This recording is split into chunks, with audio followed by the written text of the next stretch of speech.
Hello বন্ধুরা, তো আমি তো বাড়িতে নেই, দিদির বাড়ি চলে এসেছি। আর এই যে আমার দিদিদের ঘর দেখো, গরিব লোকের ঘর, আর কি আর দেখবে। আর বসে পড়েছে মাছ কাটতে। তো আমার দাদাবু কি মাছ আনছে তোমাদেরকে দেখাচ্ছি, আর আমি কাটতেছি।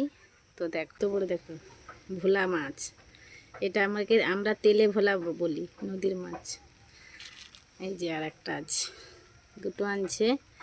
আগে তো দেখেছো আমার মাছ কাটা, শোল মাছ কাটছিলাম। তো শোল মাছ কাটতে ছাই লাগে, এটা যেতে ছাই লাগবে না। তো এটা আমি এমনি কেটে নেব মাছটা।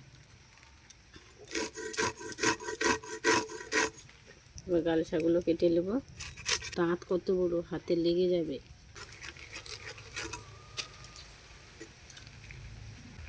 এই যে কত বড় এই তেলটা বেরিয়েছে। এটা বেশ খেতেও খুব ভালো লাগে। এটা পোটা, এই মাথাটা 2 পিস করে দেবো।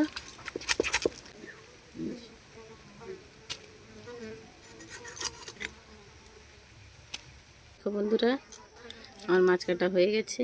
এই যে আমার মাছের পিস, অনেকগুলো পিস হয়েছে, অনেকগুলো মাছ তো দেখতেই পাচ্ছ। এই যে, তো এই মাছগুলো কে কী নামে চেনো, আর আমার এই মাছ কাটার ভিডিওটি কেমন লাগলো সবাই কমেন্ট করে জানিও। টাটা।